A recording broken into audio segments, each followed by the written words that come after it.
한 주 동안 잘들 지내셨습니까? 네. 예. 우리는 날마다 예수 그리스도를 믿는 믿음으로 승리하는 자가 바로 우리 모두의 삶이 되시기를 바랍니다. 10장 전체는 이미 지난주에 말씀을 다 마무리했습니다.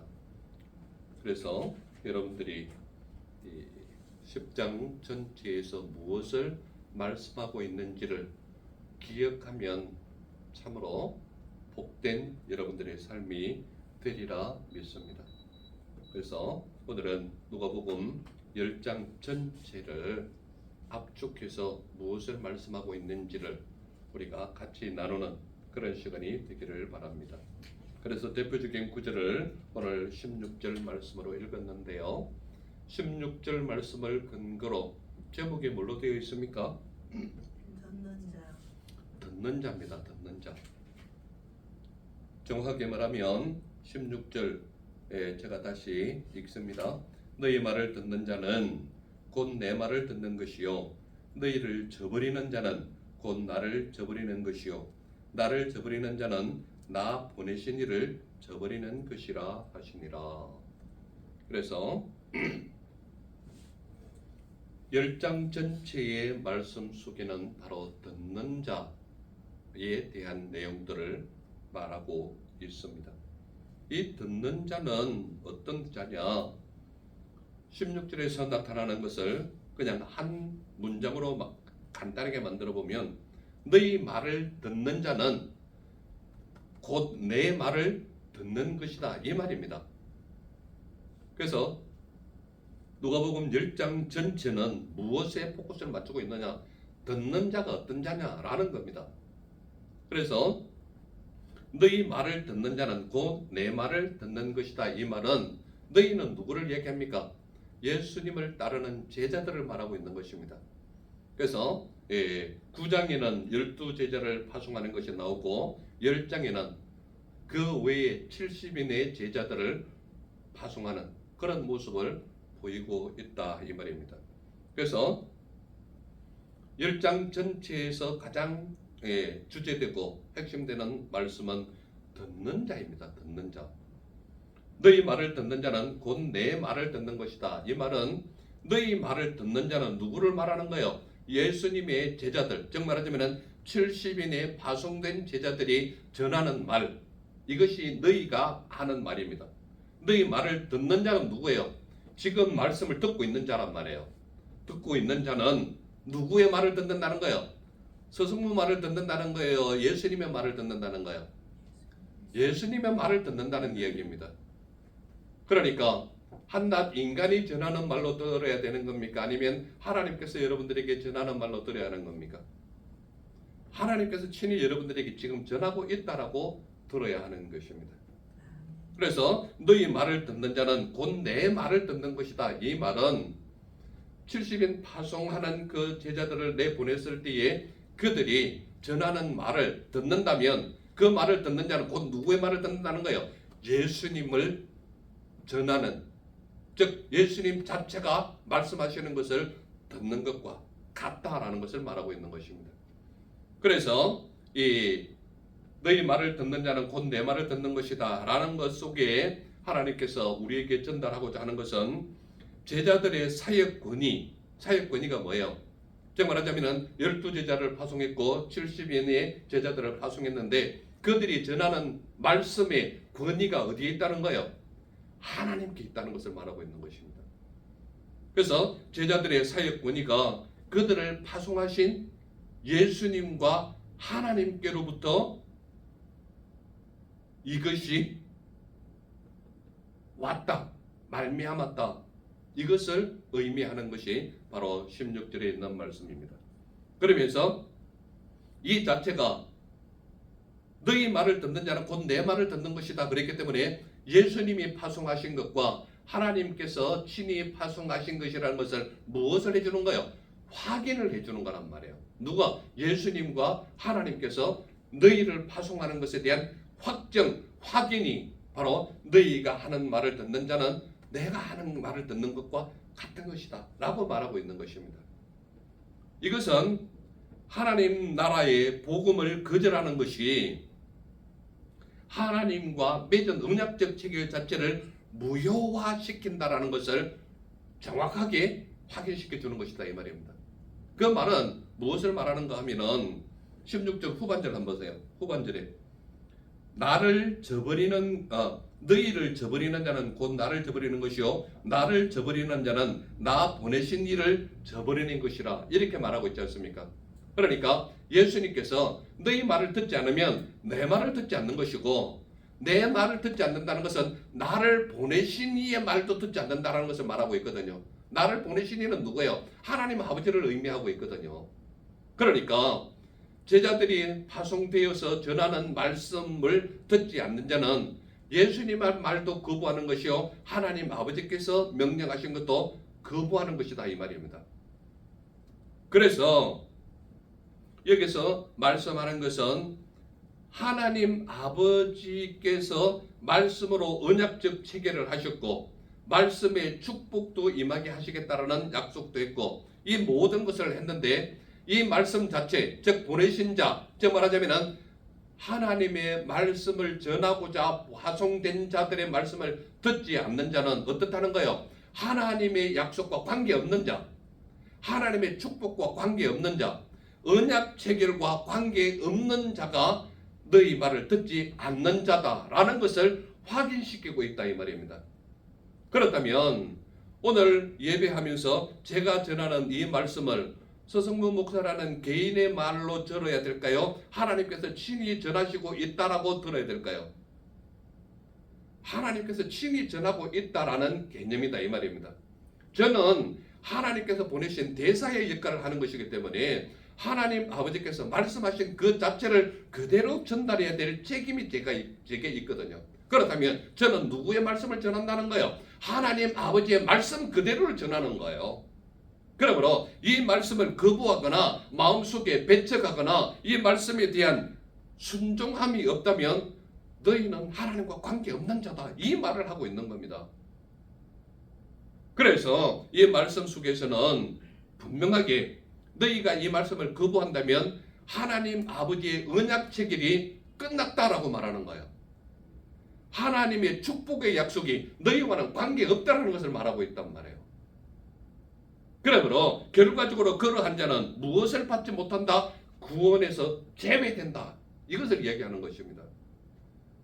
그러면서 보내신 이 말을 하고 있는 가운데 보내셨다라는 것을 누가 보냈다고 얘기하는가 하면 16절 잘 보시기 바랍니다. 너희 말을 듣는 자는 곧 내 말을 듣는 것이요 너희를 저버리는 자는 곧 나를 저버리는 것이요 나를 저버리는 자는 나 보내신 이를 저버리는 것이라 이렇게 했죠. 나 보내신 이는 누구를 이야기합니까? 하나님 아버지를 말하고 있거든요. 그렇다면 결과적으로 예수님도 우리에게 하나님의 말씀을 전하려고 파송되시는 분이 우리 예수님이시다라는 것을 우리에게 말씀하고 있다 이 말입니다. 그러므로 말씀을 전하는 예수 그리스도의 말씀을 따라서 순종하는 자는 12사도로 이미 명령을 받았고 사도로 책임 분량을 맡았고 거기에 따라서 예수님을 따라온 70여 명의 제자들도 파송받으면서 누구의 권위를 가지고 나가는 거예요? 예수님의 권위, 하나님 아버지의 권위를 가지고 나가는 거예요.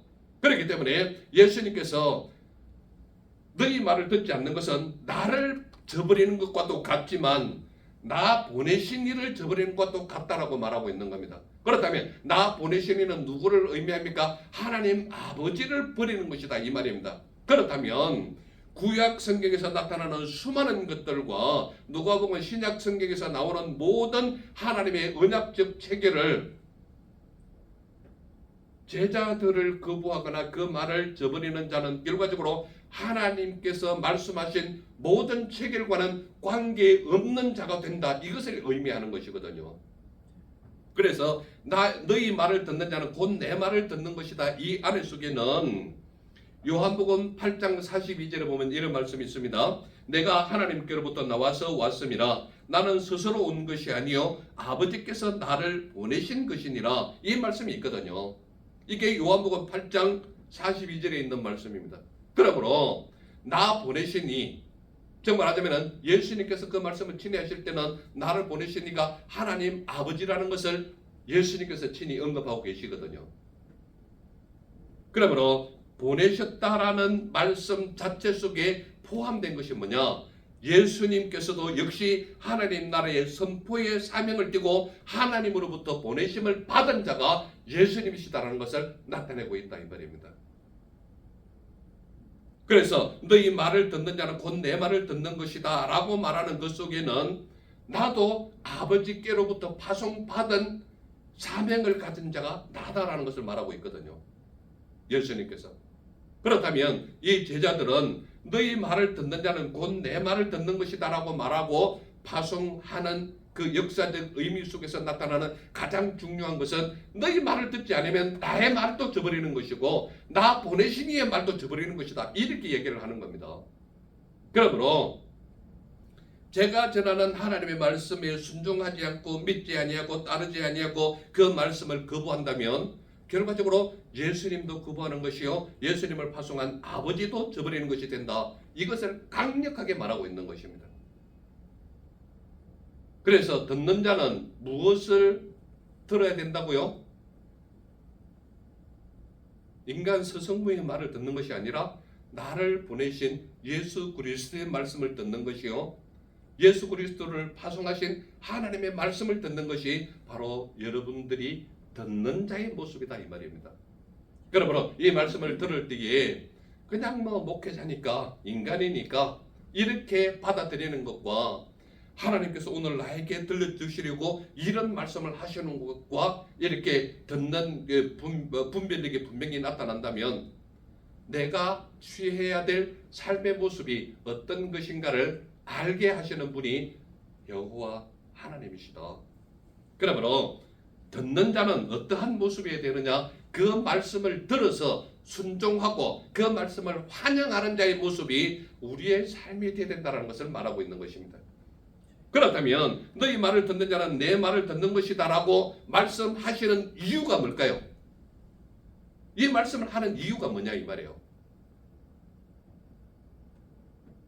우리 11절 다 같이 한번 읽어볼까요? 11절 같이 시작. 너희 동네에서 우리 발에 묻은 먼지도 너희에게 떨어버리노라. 그러나 하나님의 나라가 가까이 온 줄을 알라 하라 이 말입니다. 왜냐하면 하나님의 나라가 가까이 왔기 때문이다 이 말입니다. 즉 말하자면 너희 말을 듣는 자는 곧 내 말을 듣는 것이다. 이 말을 한 이유가 뭐냐? 왜냐하면 하나님의 나라가 가까이 왔기 때문이라고 우리에게 말하고 있는 것입니다. 그렇다면 하나님의 나라가 가까이 왔다라는 것을 이야기하기 위해서 너희는 들어야 된다. 하나님의 말씀을 들어야 된다. 이 말을 하는 가장 큰 이유가 뭐냐? 마지막까지 회개의 기회를 주고 있는 것으로 이해하면 되는 것입니다. 즉 말하자면 하나님의 나라가 이미 가까이 왔다라고 말하는 가장 큰 이유가 뭐냐? 마지막까지 회개할 수 있는 기회를 제공하고 있다 이 말입니다. 그러니까 하나님의 나라가 가까이 온 줄을 알라 이 말 속에는 지금 너희가 회개하면 구원을 받고 천국으로 갈 수 있는 기회가 주어진다는 것을 말하고 있거든요. 그래서 하나님의 나라가 가까이 왔다라고 분명히 말하고 있는 그 내면 속에서 그들이 하나님 나라의 복음을 거절할 행위에 대해서는 심판을 받을 것이 당연하다라고 말하고 있는 거예요. 그리고 지금이라도 회개하고 복음을 받아들이면 하나님 나라에 참여할 수 있다라는 뜻을 분명히 밝히고 있다 이 말입니다. 그래서 하나님의 나라가 가까이 왔기 때문이라고 분명히 언급하는 이유 중에 하나가 마지막까지라도 제발 회개하고 이 말씀에 순종해서 구원의 반열에 들어가라. 천국으로 인도되어지는 영생의 삶을 너희가 살아라. 이것을 지금 언급하고 있다 이 말입니다. 그래서 너희 말을 듣는 자는 곧 내 말을 듣는 것이다 라고 말씀하는 가장 큰 이유가 뭐냐? 마지막까지라도 말씀에 순종하고 회개하고 그 말씀에 전적으로 순종하는 삶을 살아서 너희도 구원의 반열에 들어가라. 천국의 영원한 삶으로 너희를 인도하기 위한 하나님 아버지의 간절한 사랑이 배어있다 이 말입니다. 그렇기 때문에 하나님은 하나님의 나라가 가까이 왔다라는 것을 우리에게 알려주고 있다 이 말입니다. 그래서 우리가 왜 들어야 하느냐? 왜 듣는 자의 올바른 순종함이 나타나야 되느냐? 하나님의 나라가 가까이 왔기 때문이라고 분명히 말씀하고 있는 거예요. 그래서 복음을 거역하고 반대하는 자들이 있다 하더라도 하나님의 나라는 엄연한 사실로 다가오게 되어 있습니다. 사람이 그것을 거부할 수 있는 능력이 없는 거예요. 그러므로 그 때가 되면 하나님께서 말씀하시는 마지막 종말의 때가 우리에게 분명히 임할 터인데 그 종말의 때가 임하기 전에 하나님의 말씀을 들어서 순종하는 자의 삶이 너의 삶이 되어라. 제발 회개하고 하나님께로 돌아와라. 그래서 너에게 주어진 영생의 삶을 얻어라. 이 말을 하려고 하나님의 나라가 가까이 왔기 때문이라고 우리에게 분명히 알려주고 있다 이 말입니다. 이렇게 알려주고 있음에도 불구하고 하나님의 말씀을 거부한다면 그 인생은 정말 불쌍한 인생일 수밖에 없다라는 것을 우리에게 알려주고 있다 이 말입니다. 그러므로 하나님의 말씀을 듣는 것은 대충 듣는 것이 아니고 내 마음속에 신뢰함으로 예수 그리스도를 믿는 믿음으로 하나님 아버지의 가르침을 따름으로 하나님 아버지를 사랑하는 그 마음으로 하나님의 나라가 가까이 왔다는 것을 분명히 알려주고 있지 않습니까? 예수님께서 이 땅에 안 오셔도 하나님으로서 하나님의 지위는 전혀 어색함이 없는 분이십니다. 그런 분이 이 땅에 인간의 몸을 입고 오신 것은 우리를 너무나도 사랑하셨기 때문에 우리의 죄를 구해서 아버지와 화해하고 싶기 때문에 그리고 우리의 삶 자체를 영원한 지옥불에서 떨어지기를 원하지 않으시는 예수님의 사랑하는 모습이 여기에 그렇게 드러나고 있지 않습니까? 그렇기 때문에 마지막 한 생명이라도 구원하고자 마지막 한 생명이라도 구원하고자 마지막 한 생명이라도 영생의 반열로 들어가게 하고자 하나님의 나라가 가까이 왔기 때문이라고 우리에게 분명히 언급하고 있다 이 말입니다.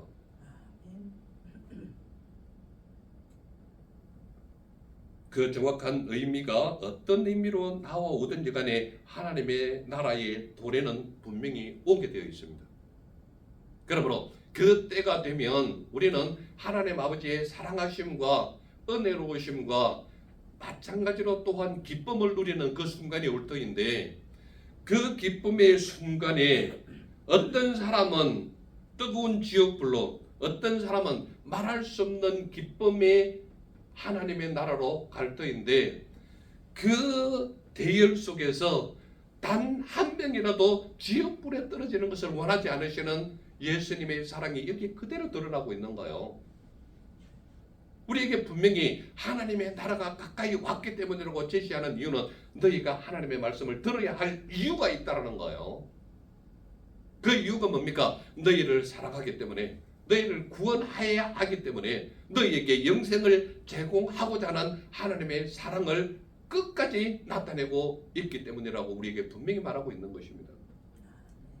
그래서 전도자들은 그들을 거부하는 사람들에게까지 하나님 나라의 도래와 복음을 듣지 않으면 안 된다라는 엄연한 사실을 확인하고 있는 것이 바로 11절 말씀이다 이 말입니다. 그래서 제자들에게 무엇을 언급합니까? 앞에 전반절을 보세요. 11절 보면 너희 동네에서 우리 발에 묻은 먼지도 너희에게 떨어버리노라 이렇게 얘기하고 있죠. 발에 먼지를 떨어뜨린다. 이 말은 뭐예요? 내가 너희들에게 하나님의 놀라운 복음을 전했지만 이 복음의 말씀을 받아들이지 않으면 너희와 나와는 상관없다라는 개념으로 신발에 먼지까지 털어버리는 거예요. 그 말은 무엇을 말하느냐? 전도자가 하나님의 말씀을 전했지만 너희들이 믿지 아니하고 받지 아니하고 순종하지 않았기 때문에 내 책임이 아니라는 것을 발에 먼지를 털어버리는 것이다 이 말입니다. 그러니까 나는 하나님의 말씀 너희에게 분명히 전했다. 하나님께서 왜 이 말씀을 하시는지, 왜 너희에게 들으라고 하는지, 왜 듣는 자의 모습이 중요한지를 분명히 밝히고 전했으나 그들이 받지 아니하였다면 그 동네를 벗어나기 전에 신발에 먼지까지도 다 털어버린다 이 말이에요. 그 말은 나는 분명히 전했지만 너희들이 받아들이지 않았기 때문에 나와 너희와는 상관없다. 책임은 너희에게 있다. 이것을 행동으로 나타내는 율법적 행위가 발의 먼지를 털어버리는 것입니다. 여러분들 앞에 제가 이렇게 하나님의 말씀을 열정적으로 전하거나 목이 터지라고 전하는 이유가 뭐냐? 한 생명이라도 영생의 대열에 들어가기를 원하고 구원하기를 원하시는 하나님 아버지의 그 마음 깊은 곳에서 우러나오는 사랑을 전하기 위해서 이렇게 전하는 것이다 이 말입니다. 아멘. 여러분들이 끝까지 이 말씀을 받아들이지 않거나 순종하지 않거나 그러면 여러분들 보는 앞에서 제 신발의 먼지를 털어버릴 수 없다. 털어버릴 수밖에 없다 이 말입니다. 왜 그렇습니까? 내가 분명히 하나님의 마음을 전했고 하나님의 말씀을 정확하게 전했고 하나님의 마음이 어떻다는 것을 전했는데 받아들이지 않았다. 그러면 저는 여러분들 보는 앞에서 신발의 먼지를 털어버릴 수밖에 없다. 왜냐? 더 이상 하나님과 너희와는 관계가 없는 상황이다. 이것을 분명히 전달해버리는 것입니다. 그러므로 제자들에게 예수님께서 가르치는 것이 뭐냐?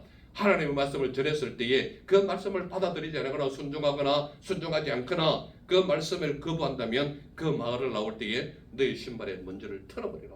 그 말은 내가 전했기 때문에 내가 전한 것과 저 사람이 받아들이지 않는 사이에 내 책임은 없다라는 것을 언급하기 위한 것이 신발의 먼지를 털어버린다 이 말입니다. 그러나 우리에게 분명한 이유를 알아야 하는 것은 하나님의 나라가 가까이 왔기 때문이라는 것을 우리는 분명히 알아야 한다 이 말입니다.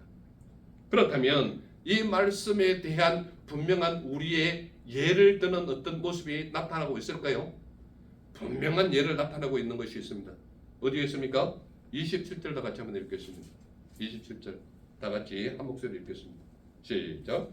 대답하여 이르되 내 마음을 다하며 목숨을 다하며 힘을 다하며 뜻을 다하여 주 너의 하나님을 사랑하고 또한 내 이웃을 내 자신같이 사랑하라 하였나이다.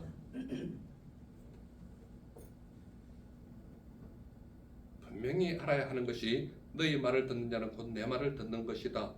이유가 뭡니까? 하나님 나라가 가까이 왔기 때문이라고 말하고 있거든요. 그렇다면 여기에 대해서 예를 들 수 있는 어떤 행위의 모습이 나타나야 하지 않겠습니까? 행위의 모습은 정확하게 말하면 한 문장이지만 두 가지로 나눌 수 있습니다. 뭡니까? 주 너희 하나님을 사랑하고 내 이웃을 너 자신같이 사랑하라. 이 말입니다. 그러니까 방향성은 다르죠. 첫 번째 방향성이 뭐예요? 주 너희 하나님을 사랑하라 이 말이에요. 두 번째 방향성은 뭐예요? 내 이웃을 내 자신과 같이. 정말하자면 바뀌기 전에는 뭐예요? 내 이웃을 내 몸과 같이 사랑하라 이것이거든요. 그러니까 사랑하라 사랑하라 두 번 반복했지만 원어에 보면은 사랑하라 한 번밖에 안 나옵니다. 한 번만 나오는데 하나님을 사랑하고 이웃을 사랑하라는 거예요.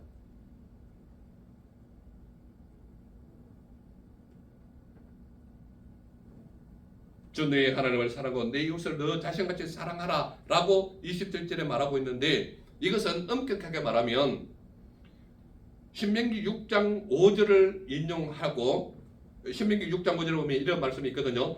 너는 마음을 다하고 뜻을 다하고 힘을 다하여 내 하나님 여호와를 사랑하라. 이게 신명기 6장 5절 말씀이에요. 그렇다면 이 말씀은 어디를 근거로 하느냐? 10계명 전반부에서 1계명에서 4계명이 하나님에 대한 거예요. 하나님을 사랑하는 내용입니다. 그래서 인간이 하나님을 어떻게 사랑해야 되느냐라는 계명이 1계명에서 4계명까지 있는 겁니다. 그래서 이 계명에 대한 것이 어떤 모습이냐? 하나님에 대한 일편단심의 충성과 사랑을 요약한 것이 1계명에서 4계명이에요. 그리고 하나님과 이스라엘이 계약 관계의 이름으로 그 관계에 따라서 충성과 사랑의 관계를 짓게 함을 나타내고 주장하는 것이 1계명에서 4계명 사이입니다. 하나님을 사랑하는 것. 그렇다면 두 번째 사랑하는 방법이 누구에게 나타나 있습니까? 내 이웃을 너 자신과 같이 사랑하라 그랬거든요. 바뀌기 전에 성경이 뭐라고 적겠다고요? 내 이웃을 내 몸과 같이 사랑하라 이랬거든요.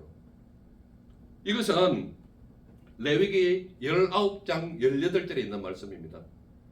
내 이웃 사랑하기를 내 자신과 같이 사랑하라 이렇게 되어 있습니다. 이게 바로 레위기 19장 18절에 있는 말씀입니다. 즉 말하자면 원수를 갚지 말며 동포를 원망하지 말며 내 이웃 사랑하기를 내 자신과 같이 사랑하라. 나는 여호와이니라. 이 말씀을 인용한 겁니다. 이 말씀을 인용한 거예요. 그래서 이것은 어디를 근거로 하느냐? 10계명의 후반부입니다. 5계명에서 10계명까지가 사람에 대한 개념이거든요. 계명 자체가. 그래서 후반부 5계명에서 10계명까지의 전체적인 것은 사람에 대한 거예요. 사람에 대한 거. 그래서 10계명 전체를 딱 따지고 보면 딱 두 가지예요. 주 내 하나님을 사랑하라. 내 이웃을 내 몸과 같이 사랑하라. 이 두 가지예요. 10계명이. 그래서 10계명 전체를 완성시키고자 하는 딱 한 단어로 표현한다면 10계명 전체는 사랑입니다. 사랑. 하나님에 대한 사랑, 이웃에 대한 사랑.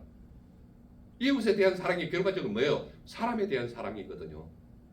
그러니까 하나님 사랑, 사람 사랑 이 두 가지가 10계명 전체를 아우르는 거예요. 그래서 그것을 그냥 뚱뚱 뭉쳐서 눈뭉치 하나로 딱 만들어버리면 사랑이라는 뭉치가 나오는 거예요. 10계명 전체를 딱 따지면. 그래서 율법이 규정하고 있는 하나님 사랑과 이웃 사랑에 대한 것이 변함없이 마음과 목숨과 정성을 다하여서 사랑해야 되는 존재가 하나님이시고 이웃 사랑에 대한 개념을 정확하게 1계명에서 10계명을 담당하고 있거든요. 그래서 신약 성경에서 어떤 청년이 예수님 앞에 나와가지고 제가 영생을 받으려면 어떻게 해야 되느냐 이것을 가르치고 있지 않습니까? 이것을 가르치고 있는 거예요. 그러나 돈 많은 청년은 예수님께로 돌아왔을까요? 못 돌아왔을까요? 못 돌아왔죠. 가진 게 너무 많기 때문에. 이 말을 바꿔서 말하면 내 속에 세상적인 지식이 너무 많고 세상의 화려함에 마음이 빼앗기고 세상의 흥미거리에 유혹된 자는 예수님을 따르기 힘든 거예요. 왜냐? 세상에 대한 가진 것이 너무 많거든요. 그러니까 예수님께 돌아올 수가 없는 거예요. 그런 사람은 예수님의 말씀을 듣는 자일까요? 듣지 못하는 자일까요? 하나님의 말씀은 선포하고 있음에도 불구하고 귀에는 모든 것을 들을 수 있는 귀가 있음에도 불구하고 하나님의 말씀만 외면하는 거예요. 하나님의 말씀만 들리지 않는 거예요.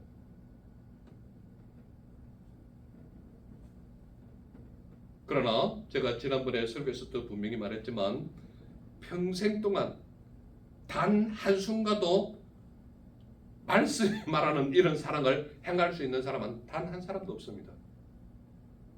단 한 사람도 없어요. 그렇기 때문에 누구냐라고 묻지 말고 누가 필요하냐라고 묻는다면 예수 그리스도의 은혜와 능력이 필요하다 이 말입니다. 그분의 이름이 나를 주장하지 않으면 내가 하나님도 사랑할 수 없고 이웃도 사랑할 수 없는 거예요. 왜냐? 내 것을 챙기기도 바쁘거든요. 그래서 우리 인간의 평생의 삶 모든 것 속에서 하나님을 온몸과 마음과 정성을 다하여 사랑하고 내 이웃을 내 자신같이 사랑할 수 있는 순간이 한순간도 없습니다. 그렇기 때문에 우리의 연약한 모습은 예수 그리스도의 전적인 은혜와 능력과 사랑이 아니면 사랑 자체도 내게는 사치다 이 말입니다. 하나님을 사랑하는 것 자체는 여기에서 말씀 속에서 하나님을 사랑하는 것과 이웃을 사랑하는 것에 대한 분명한 가르침이 있습니다. 여러분들이 기억하는지 모르겠지만 하나님을 사랑하는 것은 어떻게 나타나느냐? 마리아는 이 좋은 편을 택하였으니 빼앗기지 아니하리라라고 42절에 나오거든요. 이것이 바로 하나님을 사랑하는 것으로 표현하고 있습니다. 그렇다면 이웃을 사랑하는 것은 어떻게 나와 있습니까? 37절에 보면 자비를 베푼 자라고 나와 있습니다. 이 자비를 베푼 자는 어떤 행위를 했습니까? 어떤 행위를 했어요? 어떤 행위를 했느냐 하면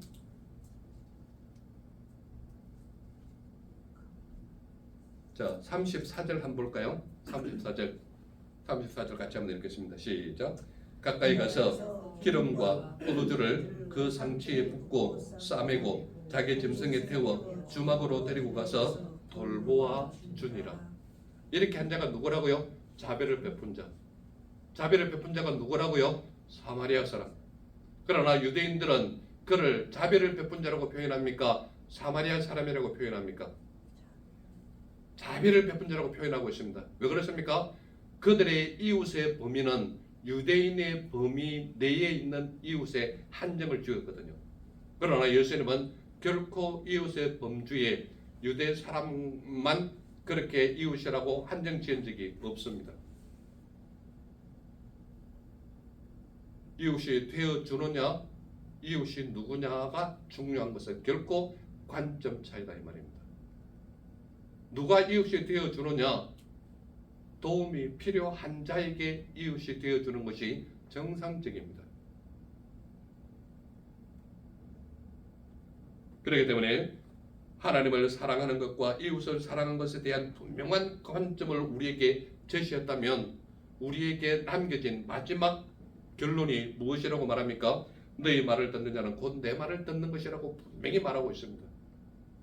그래서 너희 말을 듣는 자는 곧 내 말을 듣는 것이다 라는 내용 속에 뭐가 포함되어 있느냐? 너희를 저버린 자는 곧 나를 저버리는 것이라고 말하고 있습니다. 즉 말하자면 하나님의 말씀을 전하는 너희 제자들, 너희의 삶 속에서 하나님의 말씀을 저버리면 그들은 곧 나를 저버리는 것이다 라고 분명히 말하고 있습니다. 그리고 나를 저버린 자는 나 보내신 이를 저버리는 것이라고 분명히 말하고 있습니다. 그러니까 여러분들이 하나님의 복음의 말씀을 전하고 하나님 나라의 그 비밀한 복음을 전했을 때에 그 말씀을 듣지 아니하면 여러분들은 여러분들을 저버렸다고 생각하지 마시기 바랍니다. 그들은 하나님을 저버렸지 여러분들을 저버린 게 아니에요. 그렇기 때문에 여러분들은 하나님께서 명령하신 것만 하란 말이에요. 하나님의 말씀을 전하기만 하라는 거예요. 그래서 그 말씀을 전했는데 그들이 받지 아니하면 내가 상처받는 일이 많단 말이에요. 왜냐? 자기가 예수님인 것처럼 생각하는 거예요. 결코 우리가 예수님이 아니거든요. 우리가 하나님이 아니거든요. 우리는 하나님을 믿는 믿음의 사람으로서 하나님의 말씀을 전하는데 그들이 받아들이지 않으면 마음 상처가 내가 받는단 말이에요. 내가 예수님입니까? 내가 하나님이에요? 아니란 말이에요. 여러분들은 명령대로 전하기만 하란 말이에요. 그들이 받아들이든 안 받아들이든 그 책임은 여러분들에게 묻지 않아요. 다만 여러분들은 그 말씀을 가지고 나가라는 거예요. 그들이 들을 수 있도록 여러분들이 전하라는 거예요. 그렇기 때문에 내가 전했는데 저 사람이 믿지 않으면 어떻게 할까? 거부하면 어떨까? 배반하면 어떻게 할까? 그것은 하나님께서 여러분들에게 결코 너 왜 못 믿게 했냐 이렇게 말하지 않아요. 왜 안 전했냐 라고 말하고 있는 거죠. 그렇지 않습니까? 그러므로 내가 전하는 복음, 내가 하나님의 말씀을 들었다면 이 복음을 전하는 것은 여러분들의 책임이에요. 받지 않는 것은 그들의 책임이란 말이에요. 그러므로 여러분들이 하나님의 말씀을 전했을 때에 그들이 받지 않는다고, 저버린다고, 외면한다고 내가 마음 상처 받지를 마라 이 말입니다. 이해가 되십니까? 그러므로 하나님의 말씀을 전하고 받지 않으면 여러분들은 신발의 먼지를 털어버리면 되는 거예요. 그러면 그 책임은 내게 있는 것이 아니라 그 사람에게 있다 이 말입니다. 이해가 되십니까? 무슨 말인지? 그러므로 우리가 분명히 알아야 할 것은 너희 말을 듣는 자는 곧 내 말을 듣는 것이다. 이 말은 너희를 저버린 자는 곧 나를 저버리는 것이다. 나를 저버리는 것은 누구를 버리는 거예요? 나 보내신 이를 저버리는 것이다 이 말이에요. 그러므로 하나님을 저버리는 자는 내가 아무리 전해도 저버릴 수밖에 없다. 그러나 전하지 않는 것은 내 책임이다 이 말입니다. 이해가 되십니까?